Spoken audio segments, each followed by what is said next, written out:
പല ആൾക്കാരുടെ അടുത്ത് നമ്മൾ സംസാരിക്കുന്നു, ആൾക്കാരെ നമ്മൾ ഫോട്ടോ എടുക്കുന്നു, ഞാൻ അവരോട് ചോദിക്കുകയാണ് യു എസിലെ പ്രശ്നങ്ങൾ എന്താണ്, അല്ലെങ്കിൽ അവിടുത്തെ തെരഞ്ഞെടുപ്പ്, യു എസിലെ തെരഞ്ഞെടുപ്പിനെ കുറിച്ച് ഞാൻ സംസാരിക്കുന്നു, യു കെയിൽ ഇപ്പോൾ ഒരുപാട് സാമ്പത്തിക പ്രശ്നങ്ങൾ നടക്കുന്നു, അപ്പോൾ മലയാളി നമുക്ക് എൻ്റെ കാര്യങ്ങളുണ്ട് എന്നൊക്കെ നമ്മളിങ്ങനെ അതിൽ പഠിക്കാൻ പറ്റുന്നു. നമ്മുടെ അനുഭവങ്ങൾ എന്ന് പറയുന്നത് പലരിലൂടെയും കിട്ടുന്ന അറിവുകളാണ്.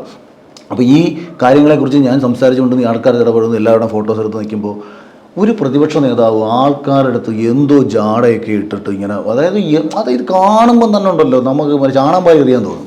ആ രീതിയിലൊരു ആറ്റിറ്റ്യൂഡൊക്കെ ഇട്ടിട്ട് ഒരു സൈഡിൽ പോയി ഒരാൾ ഇങ്ങനെ ഇരിക്കുകയാണ്. അപ്പം ഞാൻ മനസ്സുകൊണ്ട് വിചാരിക്കുകയാണ്, ഇത്രയേറെ ജനരോഷമുള്ള ഒരു നാട്ടിൽ ഒരാൾ ഈ ജനങ്ങളുമായി സംസാരിക്കാമെന്ന് അവർക്ക് എന്ത് സന്തോഷം തോന്നും? അവർക്ക് ഭയങ്കര സന്തോഷം തോന്നില്ലേ? ഒരു പ്രതിപക്ഷ നേതാവ് നമ്മളെ കണ്ടപ്പോഴത്തേക്ക് ഞങ്ങളുടെ പ്രശ്നങ്ങളെക്കുറിച്ച്, ഞങ്ങളുടെ കാര്യങ്ങളെക്കുറിച്ച് വിശേഷങ്ങൾ തിരക്കി എന്ന് പറയുമ്പോഴത്തേക്ക് തോന്നും. ഒന്ന്. രണ്ടാമത് പിന്നീട് കണ്ണൂർ എയർപോർട്ടിൽ വെച്ചിട്ടും ഇതേപോലെ കാണും, അപ്പോഴും ഇതേ ആറ്റിറ്റ്യൂഡാണ്. ഞാൻ വ്യക്തിപരമായിട്ട് എന്നോടുള്ള ആറ്റിറ്റ്യൂഡ് അല്ല കേട്ടോ ഞാൻ പറഞ്ഞത്, ജനങ്ങളോടുള്ള ആറ്റിറ്റ്യൂഡിനെ കുറിച്ചാണ് ഞാൻ ഈ പറഞ്ഞത്. ഞാൻ ഇതേപോലെ ഉമ്മൻചാണ്ടി എന്നൊരു മനുഷ്യനെ കണ്ടിട്ടുണ്ട്.